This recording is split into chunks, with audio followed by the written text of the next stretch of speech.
Just think about it for a second. A single city that grows to command an empire for over 1,000 years, shaping laws, languages, and borders in ways we can still feel right now.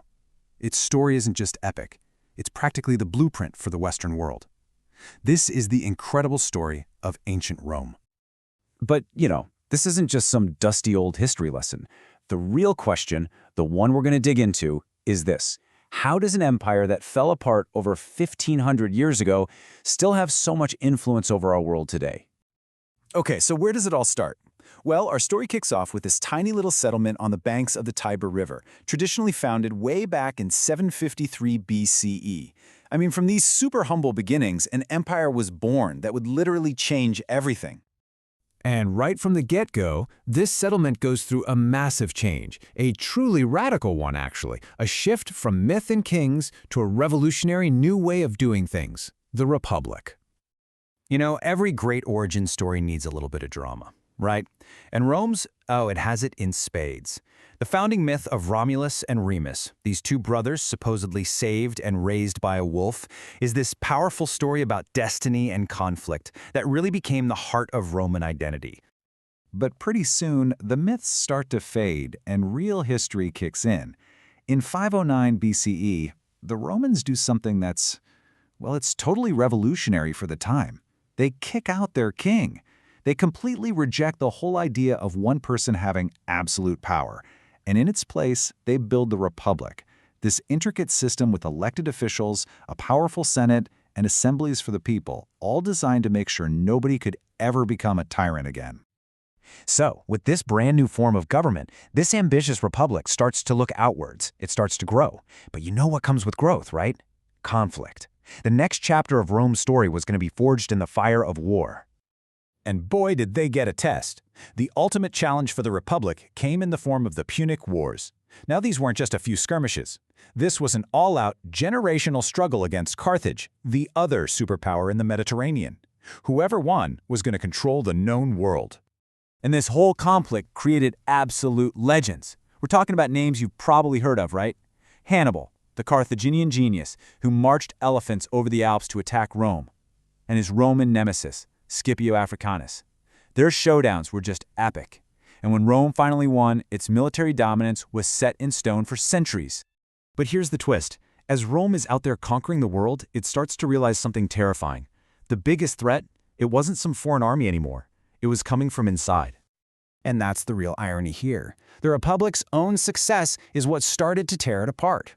All that new money and land from their conquests, it just created this massive gap between the rich and the poor, and the politics they got dirty, super corrupt. Powerful generals started fighting each other for control, and the whole system just crumbled under its own weight, sparking a century of brutal civil wars.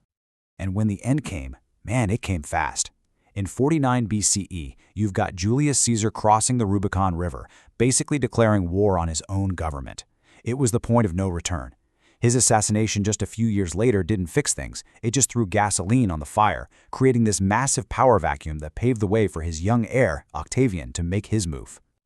But out of all that chaos, all that rubble from the Republic's collapse, something entirely new was about to rise. One man was about to step out of the wreckage and reshape Rome forever. So after years of playing the political game perfectly, and after winning one last bloody civil war, Octavian emerges on top. He takes on a new name, Augustus, and becomes Rome's very first emperor. Now, he was clever about it. He kept up the appearance of the Republic, but make no mistake, he held all the real power. The Roman Empire had officially begun. And what happened next is just incredible. After 100 years of nonstop war, Augustus brings in a period of peace. And not just any peace. We're talking over 200 years of it. It's so famous, it has its own name, the Pax Romana, or the Roman peace. It was a true golden age for this new empire. And with all that stability, Roman culture just exploded. Their system of laws became the gold standard, creating principles we literally still use.